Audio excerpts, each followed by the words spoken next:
হাওড়ায় একটি রক্তদান শিবিরে উপস্থিত হন ভাঙড়ের বিধায়ক নওশাদ সিদ্দিকী। সেখানে সাংবাদিকদের মুখোমুখি হয়ে তিনি বলেন, বিশ্ববঙ্গ সম্মেলনে ডাক না পেয়ে ফেসবুকে পোস্ট করে ক্ষোভ প্রকাশ করেছেন কৃষ্ণ কল্যাণী। বিরোধীদের প্রশ্ন, যখনই কাকুর ভয়েস স্যাম্পল টেস্ট করার দিন আসে তখনই অসুস্থ হন তিনি, বারবার কেন ভয়েস টেস্টে আপত্তি? যখন গোটা তৃণমূল নেতৃত্ব যোগীরাজ্যে কুম্ভের অব্যবস্থার কথা বলছেন, তখন উল্টো সুর তৃণমূল সাংসদ রচনা বন্দ্যোপাধ্যায়ের গলায়। তিনি কুম্ভের ব্যবস্থাপনার অকুণ্ঠ প্রশংসা করেছেন। তিলোত্তমার জন্মদিনে বাবা মা নতুন করে আন্দোলনের ডাক দিচ্ছেন।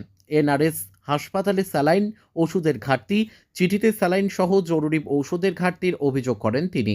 নওশাদ সিদ্দিকী আরও বলেন, যোগেশচন্দ্র কলেজে সরস্বতী পুজো নিয়ে বিতর্কের রেশ কাটার আগেই পরিচালন সমিতি থেকে সরিয়ে দেওয়া হলো দেবাশিস কুমারকে, তার জায়গায় দায়িত্ব দেওয়া হলো অরূপ বিশ্বাসকে। এটা তৃণমূলের রাজনীতির সমীকরণ। ব্যুরো রিপোর্ট, আমাদের টিভি।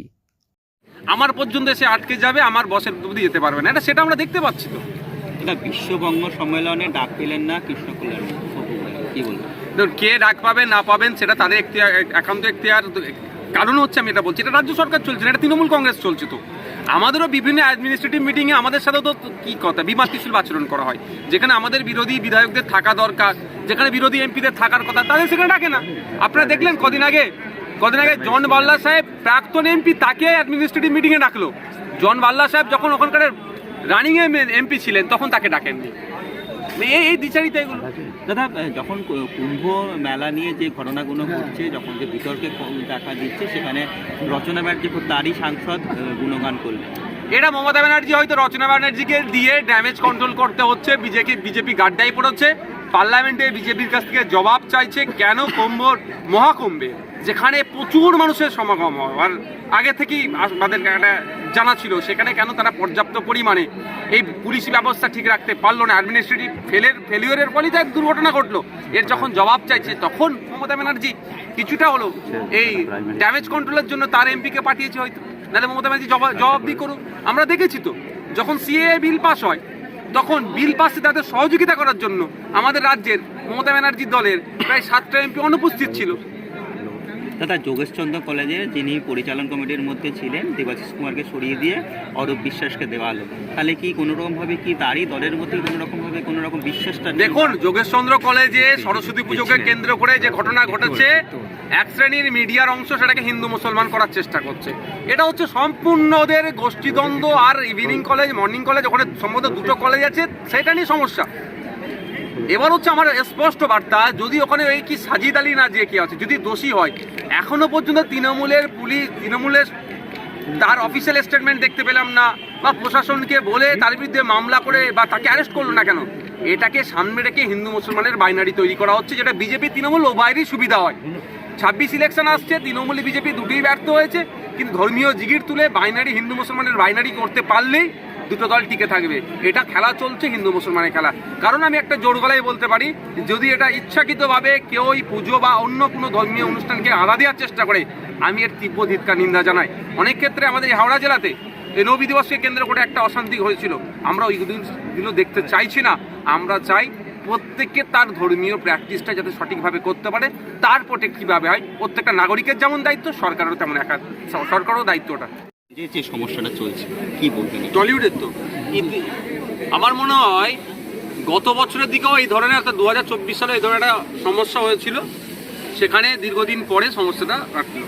আমি চাই দ্রুত এই সমস্যার সমাধান হোক।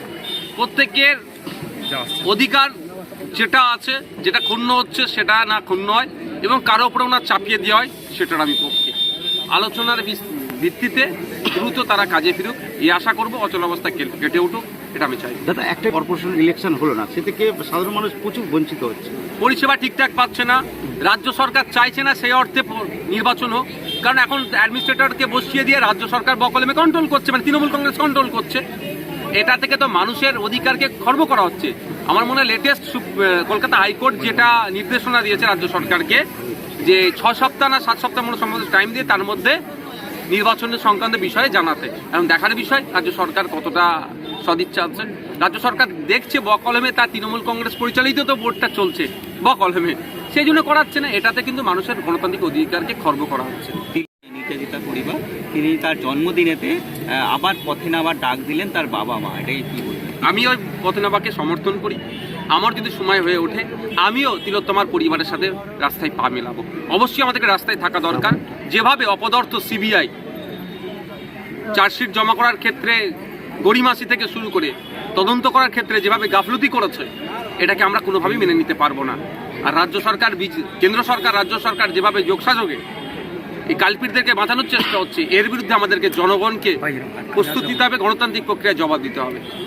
দাদা, যখনই কাকুর ভয়েস স্যাম্পল টেস্ট করার দিন আসে তখনই অসুস্থ হয়ে যায় কাকু, এটা নাকি?